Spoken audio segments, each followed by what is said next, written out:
Buenas tardes. Me puso la tarea, Francisco, de que miráramos la manera de pensar en un manejo orgánico de plagas en el cultivo de la fresa. Realmente uno no puede pensar en una sola cosa. Un cultivo no es solamente el manejo y el control de las plagas de insectos y enfermedades, sino que es un compendio de todas las cosas.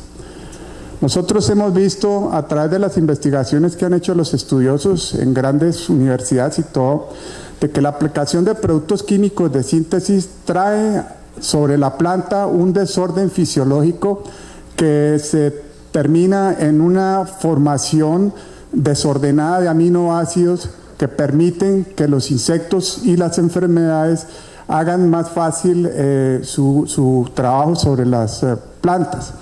De hecho, ellos descubrieron de que las plantas, cuando tienen proteínas bien conformadas, con sus aminoácidos bien alineados, ellos no tienen enzimas en su sistema digestivo ni en su digestión para ellos desdoblar las moléculas de proteínas. Entonces vemos de que ahí empezamos mal, en el sentido de que no podemos pensar en un manejo de plagas con control biológico o con accesorios, con cosas de estas, sino que tenemos que pensar en la fisiología de la planta desde un principio, mirando bien su alimentación.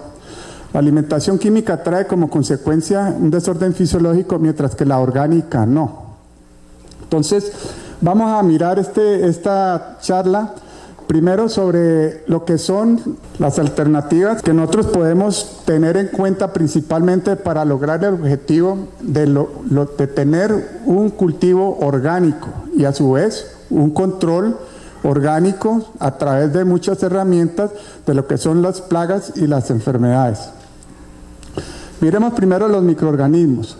Nosotros tenemos el concepto de que los microorganismos son todos iguales.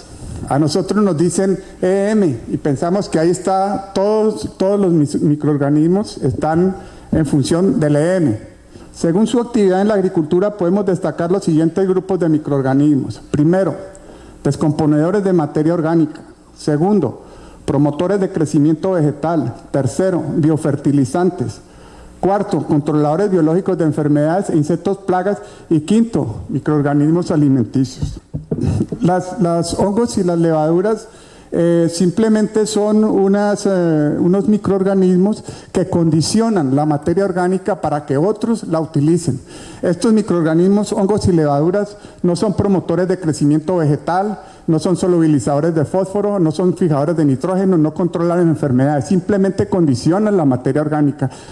Las bacterias son otro grupo de descomponedores, pero estos sí ya tienen unas características muy especiales respecto a lo que son la fijación de nitrógeno atmosférico, la promoción de crecimiento vegetal, el control de insectos y el control de enfermedades. Y tenemos los actinomicetos, que digamos es una combinación de hongos y bacterias, que son los que nosotros llamamos las streptomicinas. Por eso es que una pila de compostaje bien compostada no tiene absolutamente ningún fitopatógeno, para nada no lo tiene. Tiene de los otros porque son parte del enclave de ellos mismos, son habitantes del barrio, por decirlo así, y no se pisan la manguera entre ellos mismos. ¿Qué es la materia orgánica? La materia orgánica, siempre hemos pensado que la materia orgánica son un poco de cáscaras que echamos a la basura de papa, de plátano, de papaya, todas estas cosas, y que eso es lo que llamamos materia orgánica. No. Pero entonces miremos qué es la materia orgánica. Es el resultado de la descomposición de todos los organismos vivos y sus residuos a través de la actividad de microorganismos como hongos, bacterias, levaduras y actinomicetos. La podemos llamar también necromasa microbial, humus, compost, y su función es almacenar nutrientes como el nitrógeno y proveerlos a la planta para su desarrollo. Puede ser sólida o líquida. Composición. La materia orgánica es rica en todos los elementos nutritivos necesarios para la planta. Tiene por lo menos 40 gramos de nitrógeno por kilogramo. Pero esos 40 gramos de nitrógeno por kilogramo, cuando le hacemos un análisis, encontramos nitrógeno libre, 1.5%, generalmente son 15 gramos. Esos 15 gramos de esos 40 gramos, la planta puede hacer uso de ellos inmediatamente. Pero quedan 25 gramos, que esos 25 gramos solo es nitrógeno orgánico, solamente se va a mineralizar a través del tiempo. O sea, ¿a través de cuánto tiempo? De 2, 3 meses, dependiendo de la cantidad de microorganismos que hayan en el suelo. Entonces, yo no voy a aprovecharlos inmediatamente, sino que tengo un tiempo de 2 a 3 meses. O sea que si yo quiero trabajar solamente con materia orgánica, yo tengo que irla echando paulatinamente, cosa de que llega un día, después de 2 meses, que todos los días voy a tener 40 gramos, 40, o sea que voy a mantener un nivel de fertilidad en el suelo. Si nosotros queremos ser agricultura orgánica, tenemos que pensar en el compostaje. El compostaje no es una cosa diabólica, ni es una cosa engorrosa, sino que simplemente uno tiene que ajustarse a las condiciones del compostaje si quiere producir orgánicamente. El compostaje es un proceso netamente aeróbico. Entonces miremos qué etapas tiene. Tiene una etapa mesófila de colonización, termófila de calentamiento, de maduración y de enfriamiento. Cuando ustedes hacen un compostaje, la pila debe quedar idealmente con 40% de porosidad desde la superficie del suelo hasta la superficie de la pila. Debe tener 60% de humedad, su altura máxima de 50 centímetros. El olor al final debe ser agradable. Si no es agradable y tiene trazos de amoníaco por allá, tienen que volver a recomponer la pila y hacerlo nuevamente. ¿Qué tenemos en la materia orgánica? Tenemos habitantes naturales. Todos esos habitantes naturales de la materia orgánica, que son protozoarios, que son insectos, que son miriápodos, todos son benéficos. Todos son controladores de insectos plagas. Tenemos otro grupo que son los promotores de crecimiento vegetal. Son grandes productores de enzimas y sustancias como el ácido indolacético que estimulan en las plantas la producción de fitohormonas que promueven el crecimiento de raíces, hojas, flores y frutos. Respecto a los promotores de crecimiento vegetal, aquí en el Valle del Cauca hay una experiencia muy valiosa que desafortunadamente por la cuestión administrativa, la burocracia y todas estas cosas en los ingenios no ha avanzado al ritmo que se debería hacer. Pero en el ingenio del Cauca hace 6 años, gracias a la gestión del ingeniero agrónomo Jorge Arango, que en paz descanse, él fue el promotor de toda esta cosa. Él creyó en los promotores de crecimiento vegetal y dijo, empecemos a aplicar esto y yo quiero que esto lo aplicamos, sirva o no, y yo quiero cerrar el año, para que nadie me vaya a decir un biometra, no es que llovió, no es que no llovió, no es que llovió, no es que no llovió. ¿Qué se determinó en el primer año de la aplicación de esto? Que en condiciones, en igualdad de condiciones naturales, entre 2 suertes, la que tenía la aplicación de estos promotores generalmente producía entre 10, 12 toneladas más de caña. Bueno, ¿qué esperamos de la aplicación de estos promotores de crecimiento vegetal en un cultivo? Esperamos una mejor germinación, incremento sustancial de las raíces, aumento del bris en las frutas, prolonga la vida útil de las plantas y los cultivos. En el ingenio del Cauca, las cepas al 4º corte se liquidaban y se resembraban nuevamente caña. Pues en el ingenio del Cauca llegamos ya a 7 cortes, muchas, y ya el promedio es más o menos 7, 8 cortes, o sea que mejora la vida útil porque no permite que la producción se baje a los límites que ellos determinan para hacer la renovación de la cepa. Entre los principales promotores de crecimiento vegetal tenemos estos 2, Azotobacter, Azospirillum. Son bacterias de vida libre, son polifuncionales, también su uso estimula la germinación. Yo los invito a que ustedes en internet busquen estos nombres, Azotobacter, a ver qué les sale cuando tengan Azospirillum. Empiecen a indagar sobre estos microorganismos y van a encontrar la cantidad de trabajos que se han hecho a nivel de universidades, pero muy famosas y de investigadores muy serios. Aquí tenemos unas plántulas de maíz. Estas plántulas de maíz tienen 12 días, en la parte de acá son 8 plántulas y en la de allá, o sea que podemos ver nomás en 8 días la diferencia en lo que es el crecimiento radicular. En las gramíneas, los rendimientos en arroz y maíz, yo para qué se los digo, búsquenlo ustedes y se van a quedar boquiabiertos de ver lo que pasa, por ejemplo, en México. En México todo el maíz que se siembra allá lo inoculan con Azospirillum y ellos han mejorado mucho sus rendimientos solamente gracias a la aplicación de esto. Aquí tenemos unas semillas de caña a los 7 días, vemos el testigo y vemos el que ha sido inoculado, con 8 días nomás ya tiene 30% más de longitud las raíces y 25% más raíces uno que el otro. Aquí lo vemos, un toconcito, una semilla, a los 30 días vemos pues la diferencia de la cantidad de raíces, sobre todo la raicilla, los pelos absorbentes.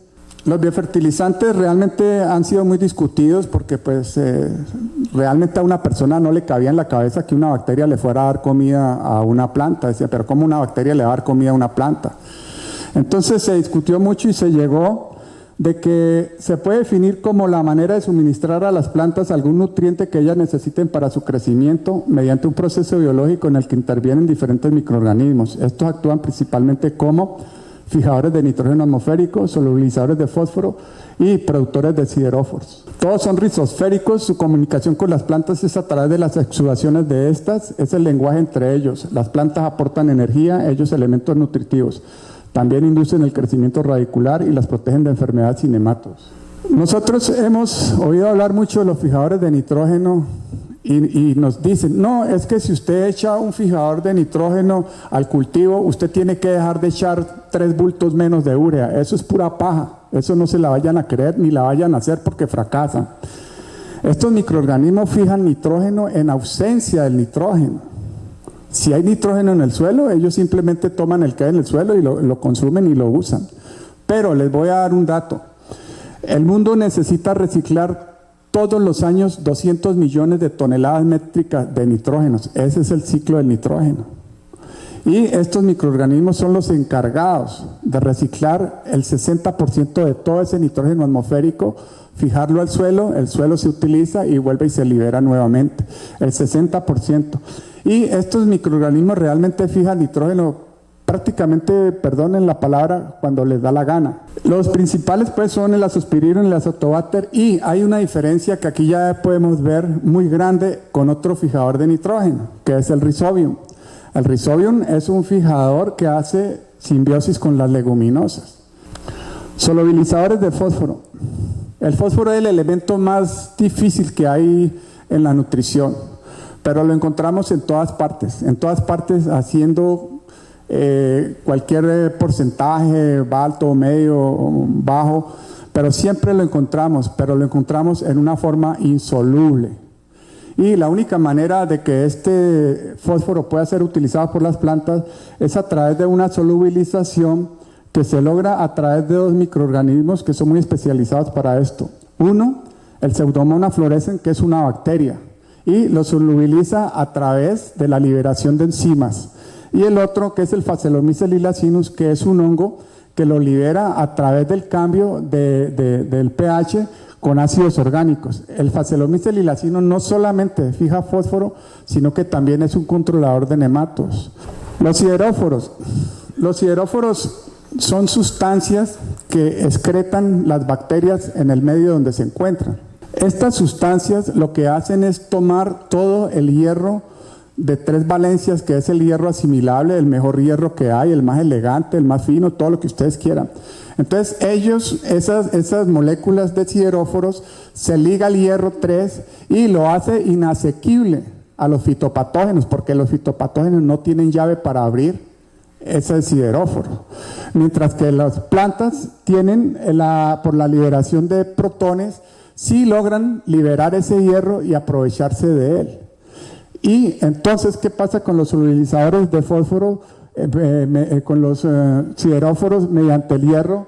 Es de que amarran el hierro, inhiben la acción de un fitopatógeno y de una vez queda para que lo pueda aprovechar la planta. Las micorrizas. Las micorrizas pues son también microorganismos que viven en simbiosis con las plantas. Estas micorrizas generalmente se aplican en el momento de las siembras con el propósito también de hacer lo mismo, de fijar el hierro, el fósforo insoluble en el suelo y colocarlo al interior de la planta, ya sea a la orilla de la membrana o al interior de la célula.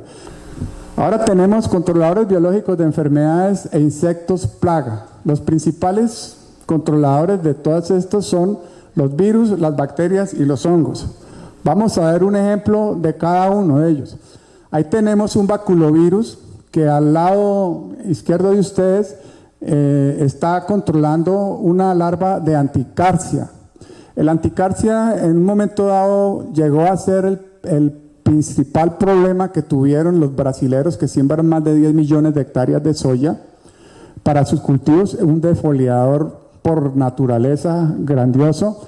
Y los argentinos, paraguayos, perdón, los brasileros, paraguayos y argentinos se pusieron de acuerdo y empezaron a trabajar sobre el baculovirus, no solo de anticarsia, sino de Spodoptera, como vemos allá, en maíz.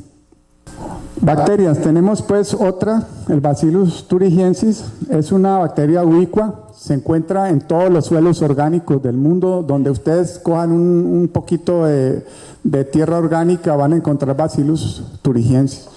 Funciona a través de la ingestión de un cristal. Ese cristal solamente se disuelve en un medio alcalino en el interior del sistema digestivo de la larva y produce un foramen, un hueco que le produce una septicemia a la larva y ella se muere.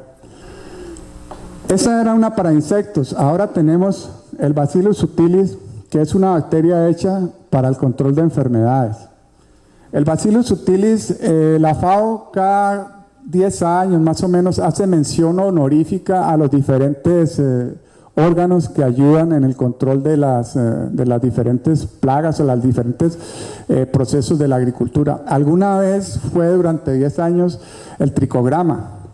Del tricograma después fue el tricoderma y últimamente no, hace más de 10 años determinaron, porque el Bacillus subtilis es muy joven, no tiene más de 25 años, y lo dejaron como un microorganismo benéfico a la humanidad.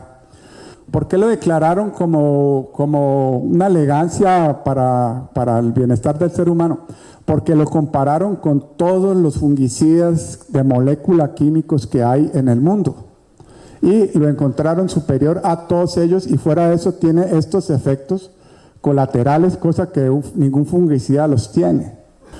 Tenemos una bacteria actinomiceto que en el mercado se llama Spinosad o Tracer. Es producido, uno creo que es por la Bayer y la otra por la Pfizer. Entonces uno se pregunta, ¿estos tipos por qué meten estas cosas? Porque estos son unos grandes controladores, sobre todo de dípteros. Y ustedes van a buscar en el mercado Tracer o Spinosad y no lo encuentran, porque el uso de esto trae como consecuencia el desuso de los químicos, porque esto cuando ustedes lo aplican, ve que la frecuencia, el resurgimiento de una plaga es mucho más demorada cuando uno aplica esto que cuando aplica un químico, porque este no afecta a la fauna benéfica, afecta solamente a este tipo de insectos que se alimentan de las partes de las plantas. Cuando yo me alimento de las partes de las plantas tengo un pH básico o alcalino. Cuando me alimento de otro material vivo como yo, tengo un pH ácido, porque tengo que tener un ácido como el ácido clorhídrico que nosotros tenemos, de pH 1. El tricoderma, como les dije, hace por ahí 30 años fue declarado también un miembro de esa comunidad, y el tricoderma sí tiene muchas características. Primero, lo encontró un italiano en 1800 y pico y le determinó características de controlador de enfermedades. Segundo, un finlandés en la época del doctor Christian Bernard, que era el que hacía los trasplantes de corazón, pobrecito, se ponía el corazón a una persona y la persona simplemente se moría. Entonces él encontraron los finlandeses en el tricoderma un metabolito que se llama ciclosporina. Esta ciclosporina, al ser inyectado en una persona que tiene un trasplante, le mantiene el sistema inmunológico a un nivel que no permite que el organismo rechace el órgano trasplantado. Más adelante, con el problema de la utilización de mercurio para la descomposición de árboles, para hacer pulpa, para procesar hojas de papel y cartón, todas estas cosas, y después vertir todos esos residuos a los ríos y todo, y los indígenas del Canadá empezaron a caérseles los dedos, la nariz, la boca, a morirse por mercurio. Descubrieron entre los canadienses y los gringos de que el tricoderma también era un celulolítico. Celulolítico quiere decir de que la lignina, la celulosa y la hemicelulosa la transforma en otros compuestos distintos, dentro de ellos el azúcar, porque la celulosa, la hemicelulosa y la lignina simplemente son azúcares invertidos. Los desvierte, provee, en el caso de ponerlos en el suelo, de energía nuevamente a las plantas, disponible para las plantas, pero en el caso de los árboles ya vimos como un tricoderma que se llama viride, es el que se utilizan para la descomposición de los árboles, volverlos pulpa. Tenemos uno, es el Gliocladium catenulatum. Es utilizado en el control biológico de hongos fitopatógenos y como biofertilizante por su capacidad de solubilizar fosfatos. Ejerce un hiperparasitismo envolvente como mecanismo de control. Allá observamos, esta parte es una hifa rhizoctonia y esta estructura envolvente es una hifa de Gliocladium. Yo quiero devolverles, mirar, acá también vemos el tricoderma envolviendo una hifa de rhizoctonia haciendo la misma función de hiperparásito que hace el Gliocladium. Tenemos hongos entomopatógenos, ahí vamos viendo que vamos teniendo de todo. Tenemos Verticillium lecani para el control de mosca blanca, Beauveria baciana para el control de coleópteros y Metarrhizium para el control de grillos. Cuando nosotros tenemos problemas de plaga, alguien de pronto nos dice, no, vení, echa Beauveria baciana. Entonces la persona tipo va, compra un tarrito de 200 gramos, lo mira, lo echa en la bomba y sale y lo aplica. Con un sol bien grande como este. Y entonces al otro día va y mira y llama al amigo y le dice, mira, eso que vos me diste no sirve para nada. Yo apliqué Beauveria baciana y yo no vi nada, absolutamente nada. No, uno tiene que saber cómo utilizar estos productos. Yo he visto tomateras aquí que aplican Roxión y Lanate. Y he visto vender esos productos a 3.500 pesos la libra. Me quedo de una pieza, aterrado. He ido a Cajicá, en Bogotá, y he visto esperpentos, utilizan mezclas de fungicidas sistémicos con Roxión y con otras cosas, y van y venden lechuga, rábanos, todas estas cosas las venden en el mercado fresco. Increíble. El Phaseolomyces lilacinus, bueno, ese es otro hongo. Es fuera de que es solubilizador de fósforo, es un controlador de nematos. Tenemos también nematodos benéficos. Tal vez en esta cosa lo que falta no es vender los productos. Uno lo que debe pensar es que la agricultura orgánica no son productos para controlar plagas y enfermedades, no. La agricultura orgánica tiene que ser un proyecto, tiene que ser todo un conglomerado de cosas para poder lograrlo. Este se llama Stenmerma feltide, es utilizado para el control de todo lo que ustedes quieran. Son parásitos que portan en su tracto digestivo bacterias patógenas. Parece el dragón de Komodo, ¿no? Que va y le echa la saliva a la vaca y espera que la bacteria mate a la vaca para comérsela. Este hace exactamente lo mismo, ingresa al interior del insecto, le libera en su interior la bacteria mata al insecto y él se lo termina comiendo todos los residuos de la bacteria. Hay una simbiosis, ¿no?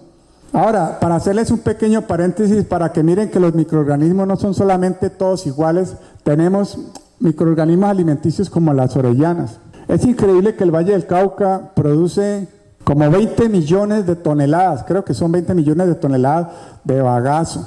Y ustedes ven ese bagazo amontonado allá y ellos tratan de hacer una usina y meten ese bagazo, pero ese bagazo cada vez es más, no saben qué hacer con bagazo. Y no he visto el primer ingenio azucarero que se haya metido en un proyecto. Hoy solamente una persona de un ingenio azucarero mostró muchísimo interés en la producción de orellanas. Y la materia prima principal para la producción de orellanas es el bagazo.